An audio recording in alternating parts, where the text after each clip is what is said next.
hapon po sa lahat ng mga Pilipino na ngayon ay nalalagay sa mga balag ng alanganin sa mga isyu patungkol sa ating eleksyon.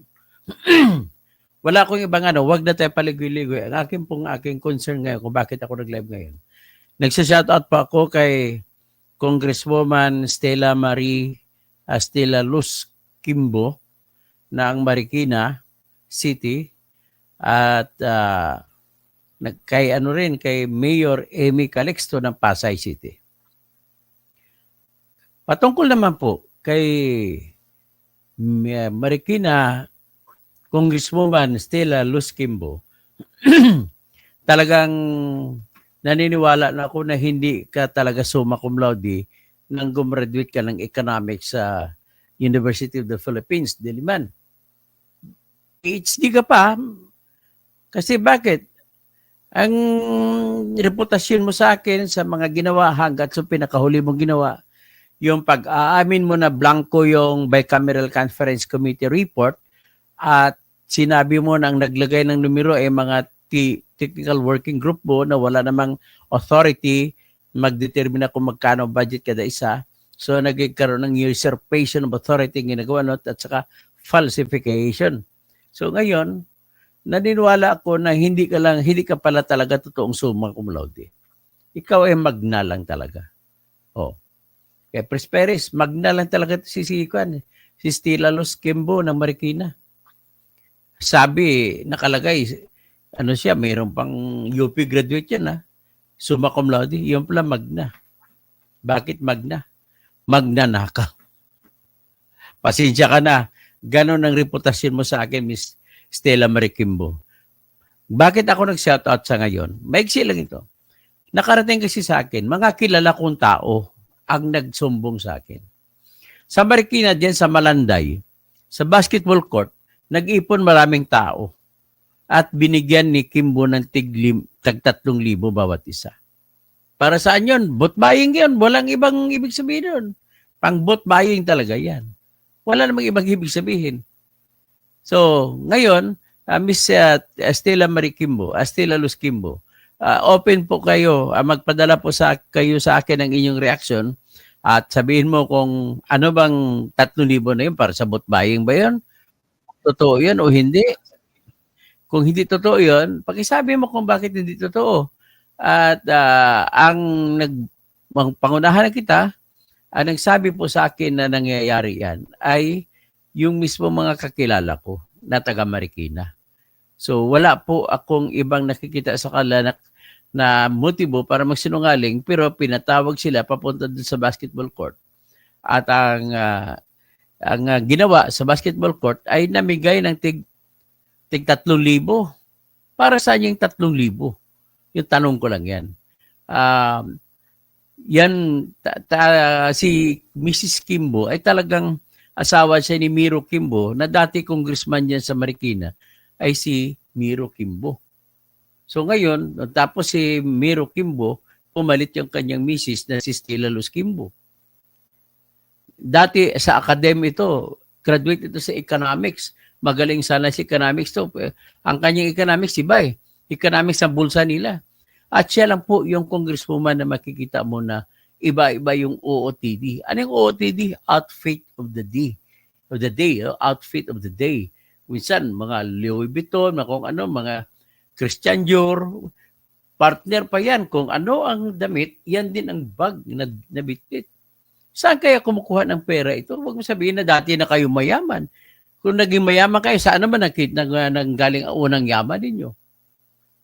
Mr. Miro Kimbo, ang problema po sa inyo, isa po kayo sa nagpapalago ng nakawan sa pamahalaan natin. So, ang alam ko po, kung bakit ito natandaan nyo na disqualify si Mayor Teodoro, Mayor Teodoro, yung mayor ng Marikina, kasi tumatakbo kayong mayor si Stella Luz Kimbo. So, ang kalaban niya ngayon, ang isa sa kalaban niya, ang asawa ni Teodoro, si Maan Teodoro, na dating congressman din, congresswoman, tatakbo ng mayor. So, yan pala, kaliwat kanan, ang meron dyan ay tinatawag na dinastiya. Sa side naman ni Kimbo, ang mister niya, tumatakbong congressman. So, kung maging mayor siya, congressman mister niya. So, may dynasty. Sa kabila naman, sa kay Teodoro, dati siyang mayor, ang kanyang asawa, congresswoman. So, may dynasty. Wala kang paikutan, wala kang papuntahan eh. Tapos si Coco Pimentel pumasok sa Marikina politics. Dahil patapos siya sa pagkasenador, ay tumatakbo din po siya bilang congressman doon sa distrito kung saan tumakbo rin si Mayor Teodoro. So, yan po ang mga litrato dyan. Pero, nung kanina, nakatanggap ako ng tawag na pinatawag ang mga kakilala ko. Pinapunta sa basketball court dyan sa Malanday at binigyan tig 3,000. Para saan yan? Mayor Kimbo. Malamang, ikaw naman nanalo. Ikaw na, wala nang iba. Ako si Willie Revillame, ha? Hep, hep, hooray! Hep, hep, hooray! Oh, 5,000? Talo ka pala. 3,000 na pala yun. Tapos, bigyan ng jacket yan. Yan po ang nangyayari sa ating bansa. Ay, nako. Kung pasabihin ka, titirahin mo si Sara Duterte sa pagnanakaw daw kuno ng confidential fund. Ano yung ginagawa mo? Pamimigyan 3,000. Para saan yan? Ikaw naman, Amy Calisto, napakakuripot mo. Bakit 500 lang binibigay mo sa Pasay? Gusto mo ba manalo? Sabi ni Orina Mora Imbay, wala po ako, tinanggal po pangalan ko sa pagkasenador kaya hindi po ako kandidato sa ngayon. Masasayang ng boto niyo pag binoto niyo ako. Huwag niyo na ako iboto. Basta mag-antay na lang kayo kung sino iboboto natin pagkasenador. Ito lang, mag-ikot ako sa mga lokal sa Pasay. Sinasabi ko lang po sa lahat ng Pasayeno na naniniwala sa akin, please lang po, maghunos dili kayo, tigilan nyo na yung pagbuboto sa mga kaliksto. Wala, nanakawin lang yung pera ng city dyan. Wala kayong magagawa dyan. Nanakawin lang. Gusto nyo ba malaman kung paano nakaw? Itong huling pagnanakaw dyan ginawa nila, yung gumawa sila ng ordinansa na alam na nila na tinanggal na ni Bongbong Marcos ang authority para sa mga pugo. Ay, Jesus! Gumawa pa ng ordinansa na bibigyan business permit sa mga pugo sa Pasay. Kaya nga, isa doon na nahuli doon sa Heritage. Nahuli ng PAOK. Ganon katindi po kung wala lang yung Pampanga. Yung Pasay is the gambling center of the Philippines. Kalaban lang dyan si Wibong Pineda sa Pampanga. Ganito sa Pasay niya, panahon pa ni yung anak ni Cunita. Yung kapatid ni Sharon Cunita. Mga nagpo-promote din ng mga sugal. So, kailan pa tayo matatapos dito sa ating sistema sa politika? Kailan pa ba maging malinis? Naniniwala po ako sa sinabi ni Pam Baricotro na tumatakbong pagka-gobernador sa Cebu City. Sabi niya, the only way na makapag-provide ka ng good governance sa ating pamahalaan is to have a good campaign. Pag sinabing good campaign, walang bigayan ng pera. Pagandahan lang sa plataforma at sa pagalingan ng kanyang mga biodata na dati ka ay malinis ka talaga, nanilbihan ka na wala kang bahid na pagnanakaw. Kung dati kang abogado, kailan may pakita na magaling kang abogado, hindi lang magaling at wala kang ibinentang kaso at wala kang kinuhang pera ng iyong kliyente. At kung ikaw makagaya kay ini-endorso ko sa Cebu, si Pam Baricotro, wala po siyang bahid ng pagnanakaw. Bagkus alumna siya, produkto siya ng Harvard. Matapos na makapag-aral ng political science sa one of the best schools in Cebu, na yung University of San Carlos. Nag-aral din siya ng pagka-abogasiya. At least may alam siya sa abogasiya, sa batas. Nag-aral siya sa University of Visayas, pero hindi ka lang nag-take hindi nakatapos. Kaya ganun din sa Pasay, maghanap ko, sino bang kalaban ni Amy sa Pasay? Si Wawi Manguera.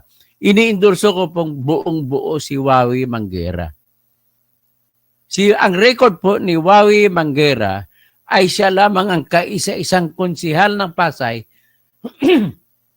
na hindi bumoto sa ordinansa na bigyan ng permit ang Pogo. Kita mo yan? Bastos talaga to yung Pasay na yan. Sa totoo lang. Tapos, siya lang ang bagong politiko, si Wawi Manguera. So, sinisiguro ko pa siya sa kanyang record na malinis bilang konsihal ng Pasay. Sigurado din ako po na malinis din at magaling din siya magiging mayura ng Pasay. Dapat palitan na natin si Amy. Si Amy Calixto. Walang ginagawa, mamibigay ng ayuda. Tag 500 ang binibigay. O, mas malaki pa si Kimbo sa pamimigay sa Marikina. O, sa ibang lugar din. Ano naman ang nangyayari sa ibang lugar?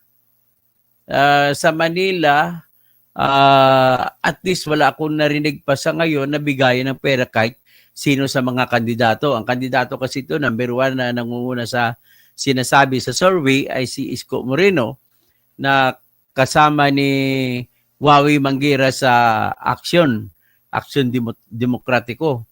At ang number 2 at sa kanya, sinasabi sa survey si Sam Versosa. Tapos si Sam Versosa naman, makikita mo sa kanyang pagiging mayaman. Sa pagiging mayaman ba niya, tama, ayos ba siya, naging congressman din siya. At ang kanyang asawa o girlfriend, si Rian Ramos. At nang huli nakita ko, bilyonaryo ito. Mahigit 1 bilyon ang halaga ng kanyang mansion. So, well, kung si Sam Versosa, kung ako, ayaw ko bumoto sa kanya. Sa taga Maynila ako, pero ayaw bumoto sa kanya. Kasi wala pa siyang karanasan na dinaanan bilang magiging executive officer. Ang karanasan niya lamang sa pagsasagawa ng batas. Hindi ko nga alam kung anong batas ang ginawa ni Sam Versosa. Pero yung isa may karanasan na sinasabi nila ay medyo, sabi ni Isko, kasama niya dati si Hani Lacuna. So, ang kay Hani naman, binabansagan nila na dugyot, pero hindi natin alam. Pero kung ako naman tanungin mo, medyo okay naman ang takbo ng Maynila sa panahon ng si Hani Lacuna ang papatakbo hanggang ngayon. At isa pa na sa napansin ko rin, tinuloy din ni Hani Lacuna yung tradisyon ni Isko Moreno na nung panahon kasi nung kami ay may COVID, nakarating lamang sa bahay ko yung mga tulong ng city na walang pangalan. Ganon din po si Hani Lacuna. Namimigay ng ayuda ay wala ring pangalan na kalagay kung kanino nang galing. Basta sinasabi lang from the city of Manila. So in other words, kahit sino man manalo, at least magagaling ang kandidato ng Manila kumpara sa ibang lugar. Diyan naman sa mga Muslim areas, klaro po, kumaabot pa po 20,000 ang bigayan dyan. Minsan sa pamilya por pamilya ko magbibigayan. Kaya sana matapos na sana yung tinatawag na bigayan ng pera. Kailan kaya mangyayari yan?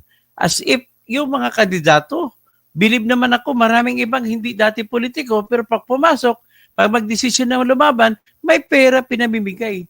Tandaan niyo po, ang sana masasabi ko, at isipin niyo po, wala na pong dapat tanong-tanong sa sarili. Kapag ang kandidato na mimigay sa lokal dyan, huwag niyo na siyang iboto. Kasi kung lahat ng kandidato ay namigay ng pera, huwag na kayo bumoto kahit sino sa kanila.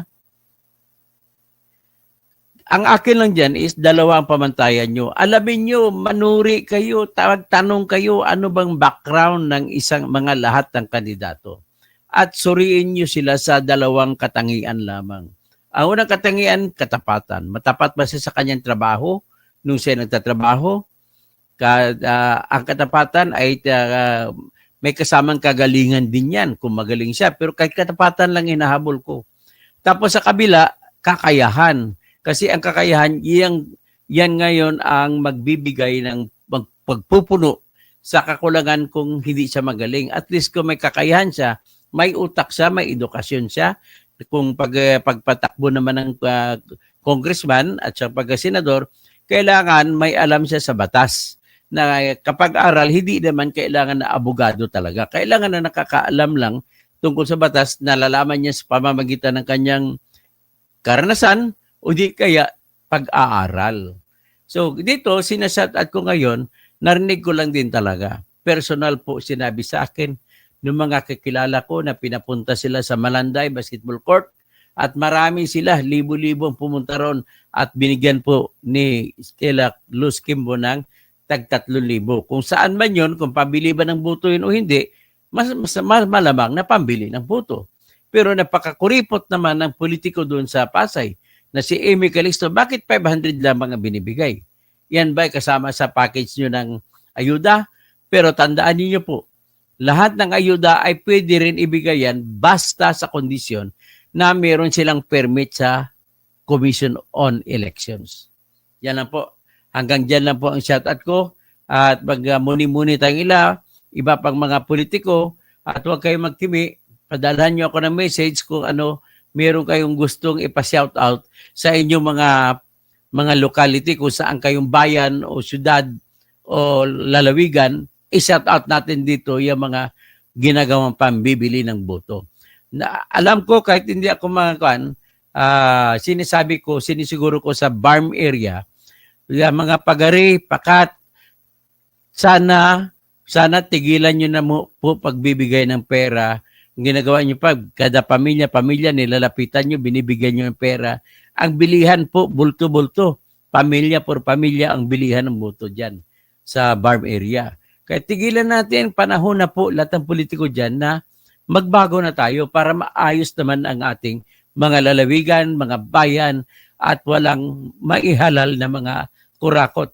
Tandaan nyo kung mga kurakot ang halal, ay kurakot din ang patutunguhan yan sa ating pamahalaan. Kaya hinihiram ko yung salita ni Pam Bariccuatro na kandidato pagka gobernador sa Cebu, na sabi niya para good governance, kailangan good campaign din. Pag good campaign, walang bigayan ng pera.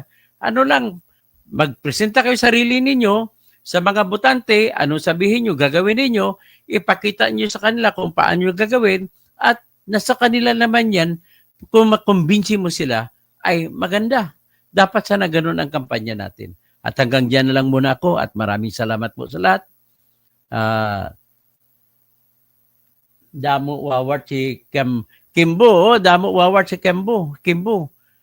Sa po si Prosperis sa Maya Pagat Panapon, diyan sa pati lalo na diyan sa Pampanga, ay wag kayo bumuto ng mga pinida. Please lang, wag na. Mga kapil, wag na bumuto, mga lapid, wag na po. Mga tried and tested sila po. Pati mga tao ni kandidato ni Don Gonzales ay number 1 na mga kanya, mga kurakot diyan sa sa District 3 ng Pampanga. So hanggang diyan na muna tayo at maraming salamat po sa lahat. At hindi na muna ako mag-shoutout siguro kasi may tumatawag. So sila, yes, super halata naman sa lifestyle niya. Tapos si Lola Silin, yung tricycle naging artista van. Ganun ba? So tricycle to artista van only in the Philippines. Tapos si Oridin Amora Imbay. Attorney, ano number mo sa baluta? Wala na po ako na. Si Bobby Cortez. Good afternoon, Dr. Toto Kausing, legal expert. Salamat po. Eduardo Candelaria. Good PM, Dr. Toto. Talaga, Maynila po ako. Paki-help mo naman to choose the next mayor of Manila. Pero sa biglang tingin po, kay Isko pa rin ako kasi napatunayan niya ng galing eh. Pareho naman sila magagaling na tatlo, pero mas pipiliin ko yung tatlo sa kanila. Kay Isko ako. Tapos Jonalyn Becerra, ganon din Doc, no? Sinangag, ingat si host si Hani Lacuna, kulilat pala. Wala tayong magagawa, kulilat siya. Number 2 pa nga si Sam Versosa. Lorita Grande, sabi mo, bumoto ng bago. Bakit ayaw mo kay Sam Versosa? Si Sam Versosa po, hindi bago. Ano siya? Congressman siya ngayon, baka hindi nyo po alam. Congressman siya po ngayon. So pareho silang mga recycled na. Tatlo sila, si Hani, si Sam, at saka si Isko. Si Roquette, good afternoon, Dr. Toto. Si Jerry Boy Bahe, 500 lang ang halaga ng boto nila. Yung nga, hininsulto pa sila ni Amy Calixto, 500 lang. Tapos, yung nakaraan dyan, noong October, ay pinadimulis pa ni Amy Calixto yung mga tao dyan sa sa ano sa 290 na sa Harrison FB Harrison, mga squatter diyan, pina-demolish niya. Tapos yung mga bata ay pinaghuhuli pa niya. Tapos yung mga notebook ng mga bata nag-aral, pinangunguha pa. Sara Sadaya, Damo Wawards, Kimbuaya, Noy Firmasi, si Baluarte de Luistro. Umuulan ang pera po sa Baluarte ni Jinky Luistro. Namimigay si Jinky Luistro mismo, namimigay.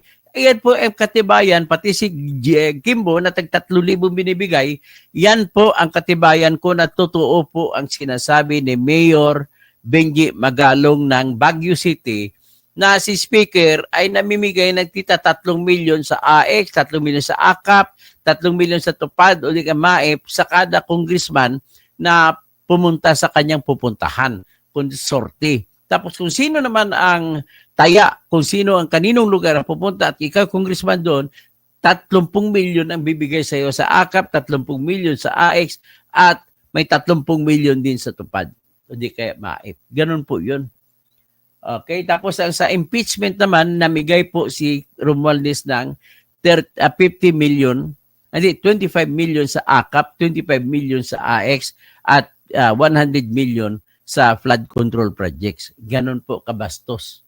Okay. So sino ngayon ang mas corrupt? Sabihin na natin, ninakaw ni Sara yung 125 million at saka yung 500 million. So sino mas corrupt? Si Tambaluslos o si Sara? Tandaan niyo po, sa 2025 na budget ay binaboy nila ang pagkuha ng budget. Ang binibigay, ang hinihingi ng Department of Budget and Management na para sa proyekto ni Tambaluslos ay 16 billion lamang. Akalain mo na umabot ito ng 30 plus 33 or 33 plus billion? Pumunta lang sa kanyang pork barrel. Doon niya pinamimigay doon sa mga congressmen na pumirma. Isa yan doon siya nanggaling. So, Danilo Thailand, naimbag na malim sa mga kabsat ko. Jamie Boy Bahe, di ako maniwala dyan kay Magalong. Wala naman siyang, naniniwala po ako kay Magalong. Marami po siyang ebidensya. Ang ebidensya number 1 niya ay wala siyang ninakaw. Yan po ang unang number 1. Okay? So hanggang dyan na muna tayo ngayon at bigyan niyo po ako ng informasyon para naman kada probinsya ninyo i-vlog natin. Para naman ito sa kaisipan na magiging malinis ang ating halalan. Tanging malinis na halalan lamang ang susi para sa malinis na pamahalaan. Ganun lamang po ang aking pinaniniwalaan. So, Neneng